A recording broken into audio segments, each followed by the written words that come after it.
What's good, everyone? So, if you remember my last video, it was basically an apology video because I went the full calendar year of last year without uploading.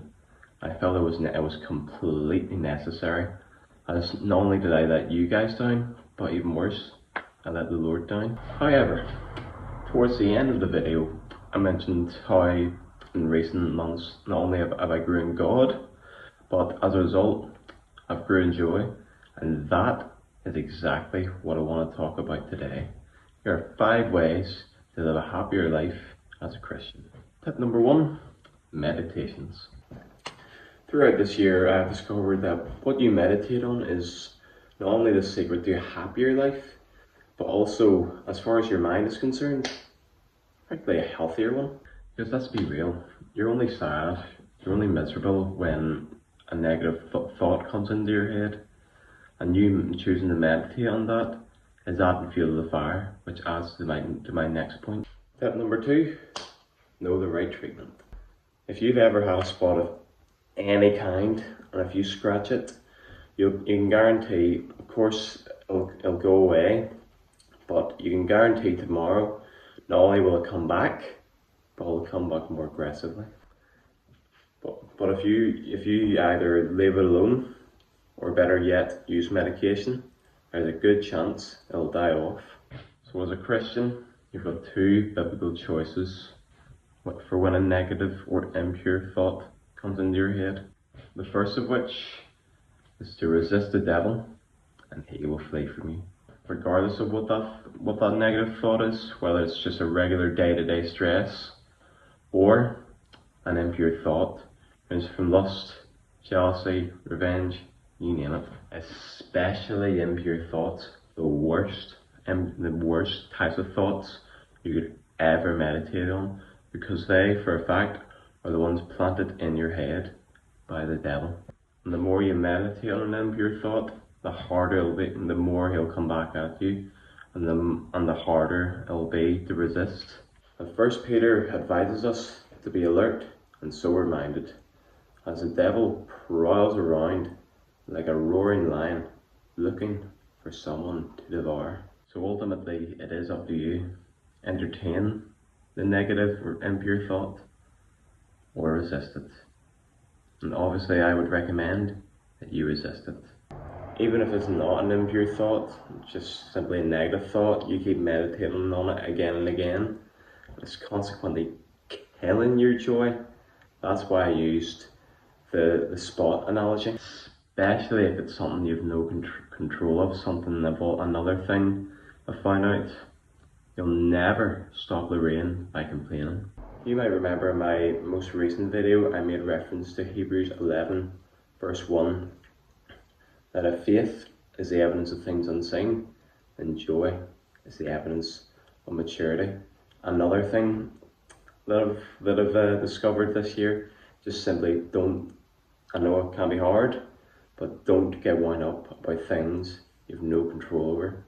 Wishing something was different won't make it so. And back to the whole thinking of a negative thought and a spot analogy. If leaving the spot alone doesn't work, you can always get a professional to prescribe you medication.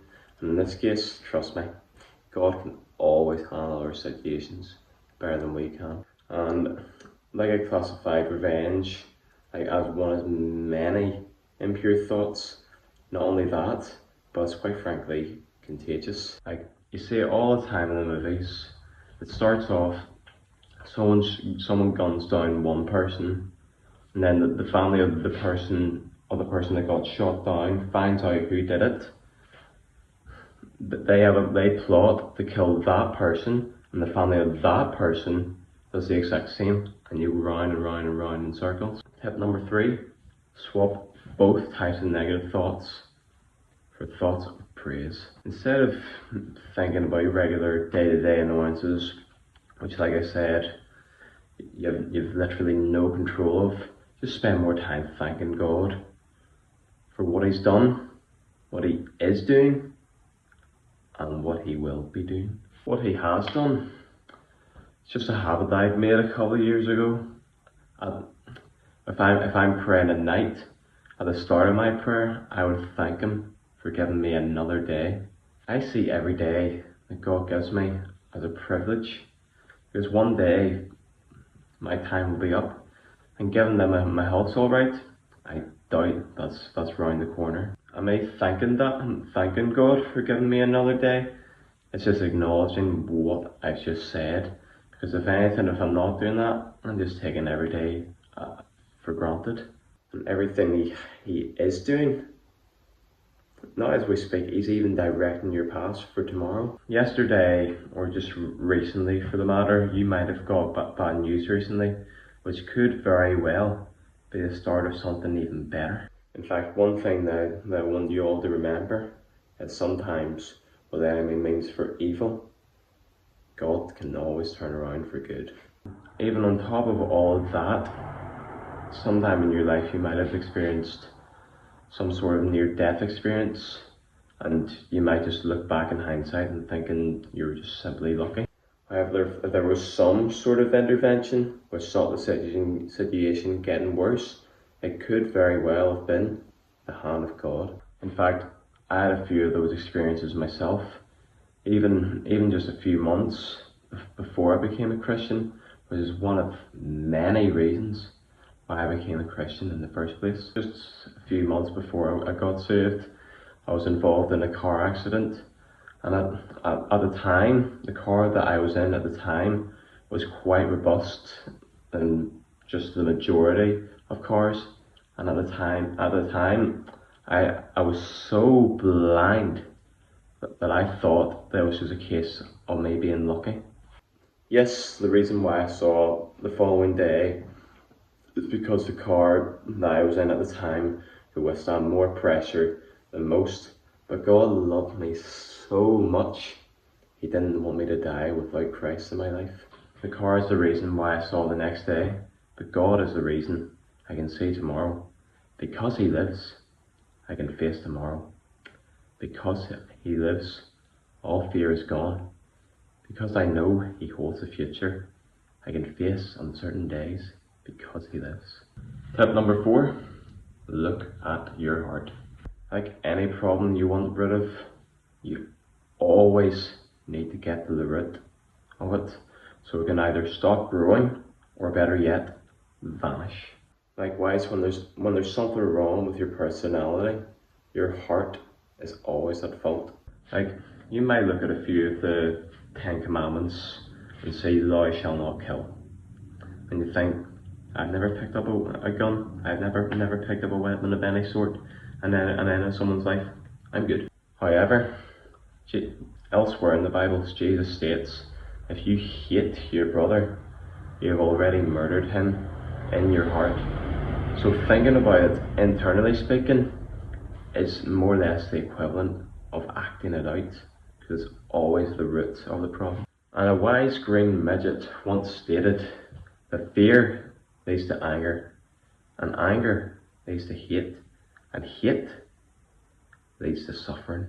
Furthermore, your overall attitude and personality is always dictated by the current condition of your heart. The Bible even warns us to guard your heart, as everything you do flows from it. So if you're always looking at the negative side of things, so much so that half the time you even fail to identify one, even most of the negatives, which, by the way, another joy killer, there's a good chance you've let yourself develop a negative mental attitude. In fact, I was the exact same towards the end of last year, and honestly, I frankly hate the person I was developing into towards the end of last year. I know that might sound a bit strong, but just hear me out. Okay, I was still doing the basics of a Christian: go to church, read the Bible, pray, etc. But like I said in my most recent video, there was no heart in my service to God. Like, of course I would read a chapter of the Bible. I would always make the effort to read a chapter of the Bible. But last year I would have read a chapter of the Bible and nothing was going in. Nothing. And even Sundays I would listen to the pastor for half an hour, Sunday morning, an hour Sunday night, but I would rarely ever apply the sermon to myself. And if there was a term that would be perfect to describe me, it definitely wasn't a people person. Like, I was completely intolerant and thought nothing of it. Which, by the way, another lesson I've learned: just accept everyone and everything the way it is. Because people rarely, if ever, want to change. They can change, possibly they need to change, but they don't want to. And in the long run, you shouting at them, trying to get them to change, not only is that adding fuel to the fire, but in the long run, you're beating a dead horse. I was also very easily provoked, which is one of the first things that God convicted me about around the start of this year. As a Christian, you should always inherit the agape love, which translates to God's unconditional love for us, and that especially applies to those who are even rude or annoying. And if you want to learn more about that, I'd head to 1 Corinthians chapter 13.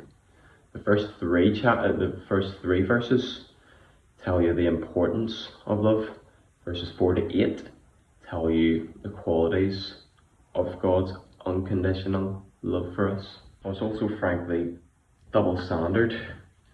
I would get annoyed, or even worse, lash out at people for doing something stupid, which, let's be real, who hasn't done something stupid in their life? Doesn't matter the frequency, the fact still remains that you've done something silly and you're still telling people off for doing more or less the same. Also, just a stereotype about happiness, that most people have the idea that it's exhibited by smiling 24/7, which is not only the most exaggerated thing I've ever heard, but it's also frankly superficial. Yes, smiling is a byproduct of joy, but usually there's a reason behind it.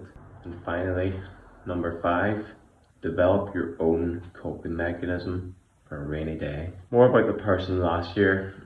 I did experience an iota of happiness, but usually it was largely dictated by how smooth my day or even week went, which is why whenever inevitably a day comes which is not so smooth, you should always be prepared and develop your own coping mechanism.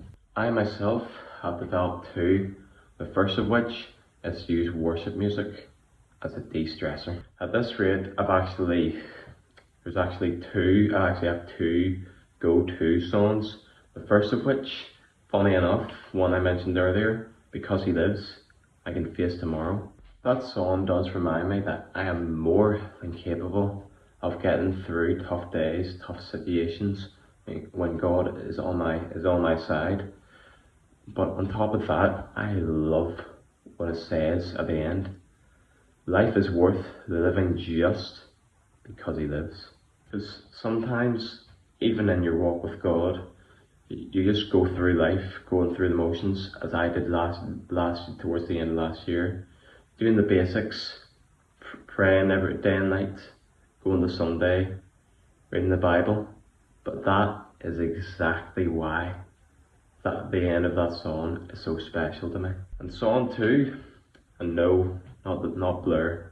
Song 2, the second song that comes in my head, my second go-to song, is the Hymn of Heaven. Again, another reminder song. The opening verse reminds us about how different life will be in heaven. How I long to breathe the air of heaven, where pain is gone and mercy fills the streets. To look upon the one who bled to save me and walk with Him for all eternity. It's just a reminder, life might be tough at the minute, but one day, if you hear the words, "Well done, good and faithful servant," You might forget about all the stress, all the turmoil, whatever you've experienced in this life, because the promise is you'll never experience it again in the life to come. And another coping mechanism, which I want to word very, very precisely, is to refrain from speaking. It's probably not as exaggerated or strict as you assume, but of course, someone asks me a question, I'll answer it. But usually, when I'm not in the best mood, that's where I'm most prone to say something that I'll regret. Yes, there's been times where I've kicked the cat, took my anger out on someone that was nothing to do with what was annoying me, even the people that I cared dearly about. And there's also been times where I've had a bit of my own medicine, or in biblical terms, reap what I sowed.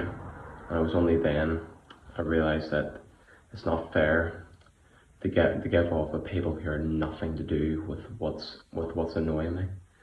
Sometimes even the negative energy that I outputted at the time was quite frankly contagious. On top of all of that, everything you say, regardless good or bad, you will always, according to the Bible, eat those same fruits. Alright everyone, that's it for today. Hope you enjoyed. Now, if you're new around here and you like the video, you know what to do. You know to like, you know to subscribe, and you know to comment. And that's it for today. Hope you enjoyed, and thank you very much for watching. God bless.